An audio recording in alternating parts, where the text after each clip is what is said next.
Hello. Today I wanted to put together some samples of pericopes that we are choosing to preach from, and to look at these and walk through these together and discuss how do we come up with the exegetical idea, the purpose, and the homiletical idea for our sermon as we are beginning to structure it and give our sermon a skeleton.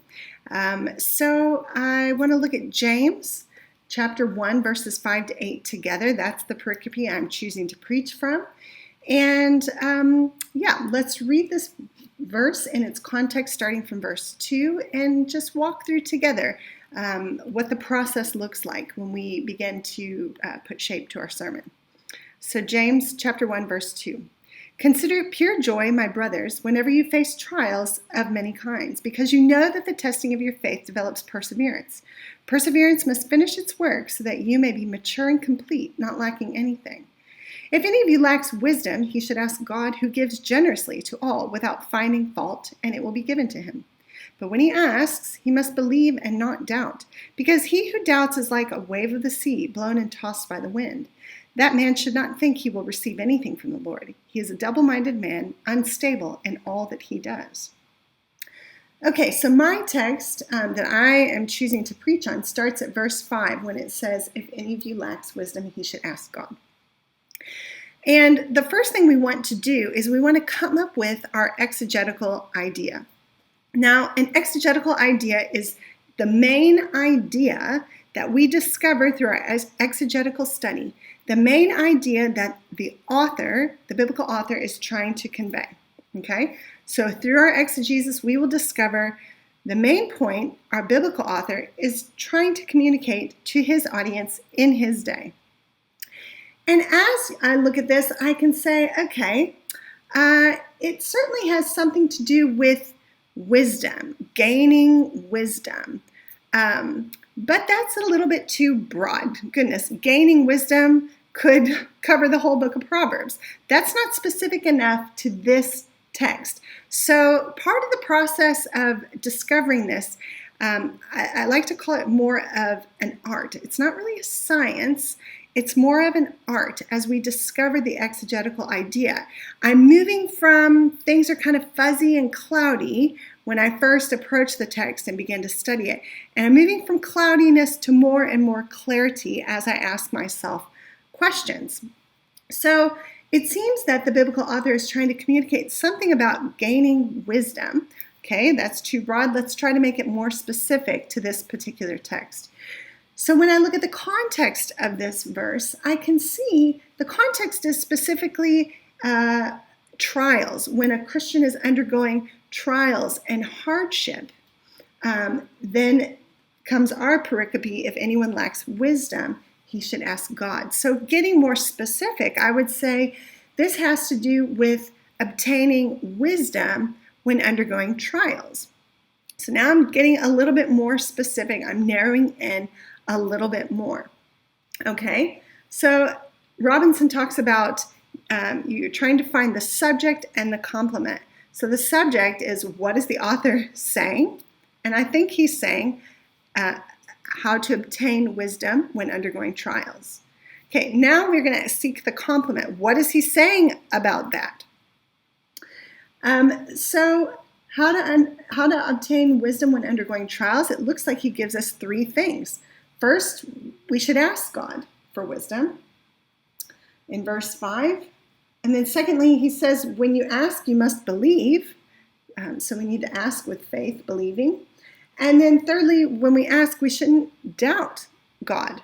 And it goes into the whole, the person who doubts is like a wave tossed back and forth, like a double-minded person. So now I'm getting, again, I'm taking from the fog, I'm trying to get more clarity to develop my exegetical idea. I'm going to put the subject and the complement both together. What is it the author is saying? How to obtain wisdom when undergoing trials. What is he saying about how to obtain wisdom when undergoing trials? He's saying you need to ask God for wisdom, you need to believe when you ask God, and you need to not doubt. Okay, can I put all of that together in one statement to make my exegetical idea statement? If I cannot summarize what this text is saying in one statement, then I am not going to be communicating clearly from the pulpit, and my audience certainly will not grasp what it is that the author is mainly trying to say. So I'm going to put those things together and say my exegetical idea has something to do with ask God for wisdom when undergoing trials, or seek wisdom from God when undergoing trials. Something like that would encompass my exegetical idea. So I am trying in one sentence to communicate the main idea that the biblical author is communicating to his original audience. Okay, so that's my exegetical idea. Now let's think about purpose. Okay, sometimes we just want to jump to what's my purpose in giving this sermon, but that's going ahead of ourselves. To discover what our purpose is in preaching, we actually need to think, what is James' purpose in this text for his audience? And if I can discover his purpose in saying these things to his audience, then that purpose will become my purpose for preaching to my audience today. So when we look at this and we see asking for wisdom is all in the context of trials, I think purpose comes in verse 4 when he says how trials test our faith and it develops perseverance. And perseverance must do the work of completion. It is so that we can become more mature and complete, not lacking anything, which includes wisdom, not lacking wisdom. So the purpose that the author is trying to communicate is, trials accomplish something in us. They are meant to accomplish a perfection or a completion of our faith. So that we aren't lacking anything, and that includes perfecting and completing the wisdom that we have, so that we're not lacking. So I would say that is then my purpose as well. I want my audience to know when you're undergoing trials, when you're undergoing hardship, don't just try to get out from under them as quickly as possible. When there's pressure and stress or financial issues, don't seek the easy path out. Take the path of least resistance.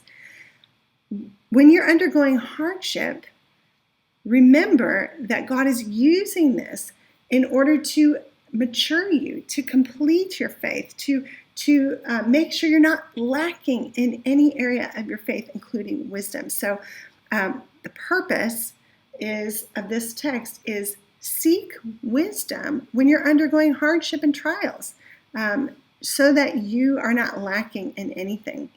Don't just try to escape hardship, but see it as God is working to mature and complete you.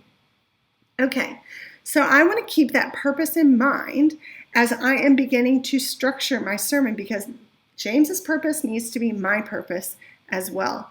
And that will come through in my illustrations, that will come through in the way I introduce my sermon, but it will come through also in the points that I'm making throughout the sermon. I want to keep my purpose in mind as I'm structuring the sermon.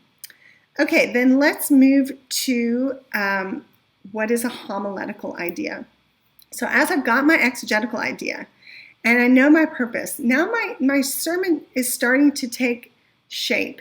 And I realize in this sermon, I'm really explaining, how does one obtain wisdom when undergoing trials? Well, the text gives us 3 ways how to obtain it. It's to ask for it, it's to believe when we ask, and not to doubt. And so my sermon will take a deductive outline style, because that is most effective when you're trying to describe how to do something. And that's really following also the biblical author. How do you seek wisdom when you're undergoing trials? So I'm going to choose the deductive outline as I structure my sermon. And naturally, I've got my question I'm going to ask. How do you obtain wisdom when undergoing trials? And I've got 3 points that answer that question. So that's gives some skeleton and some structure to the sermon I'm going to give.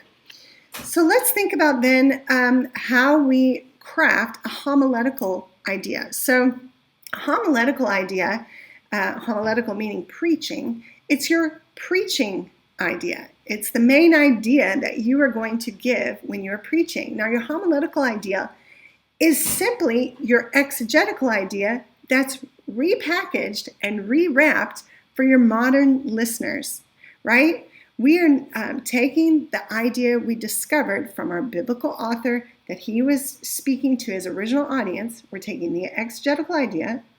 Now we're taking that idea and packaging it in just different wrapping paper for our modern audience today, so that they can hear it, so that they can understand it, so that they can remember it. Homiletical idea is nothing new. It's just repackaging, rewrapping your exegetical idea. Okay, so for example, I might say, to make it into a homiletical idea, downloading wisdom when undergoing hardship, or accessible wisdom when undergoing hardship. I might take computer language that we all know and understand, right? If I need something, right when I need it, I'm going to go find the link to download it so that I have what I am lacking in my moment of need. I'm going to download something. And our modern audience understands that. So my main idea I might put forth is downloading wisdom when undergoing trials. And when I come to my main points, I might even use computer language there. How do you download wisdom when undergoing trials? Well, first you need to click on, and I might say you need to click on fervently asking God. Fervently asking. And then I'll develop that first point based on what the text I discover from the text. And what's the second way I can download wisdom when undergoing trial? First, I click on fervently asking. Second, I click on faithfully believing. When I ask God for wisdom, I'm going to, in faith, believe that he will give it. And then I develop that idea through my second point. And what's the third thing? How to download wisdom when I'm undergoing trials. First, I click on fervently asking. Secondly, I click on faithfully believing. And thirdly, I click on foregoing doubt. Foregoing doubt. So you can see what I've just done. I've taken the same exegetical idea, and all I've done is put modern language to it. I've made it into a homiletical idea that my listeners can grasp, that's catchy, that's memorable. It's in computer lingo, and I even used alliteration on my points by starting each point with an F, fervently, faithfully, foregoing, and so that my listeners can remember those 3 points: fervently ask, faithfully believe, and foregoing doubt. And that's just another way that I'm using language to help my listener remember what it is that they heard. That's all part of developing a homiletical idea. So I hope you can see what we've done in this little session together is we're going from what's kind of foggy when we first look at the text, and we're trying to gain more and more clarity and pinpointing what exactly is it that the author was trying to communicate in his age to his audience. And what is his purpose? And now we're packaging it in a way that our listeners can hear it, grasp it, and remember it. I hope that is a helpful example of how to begin to help your sermon to take shape.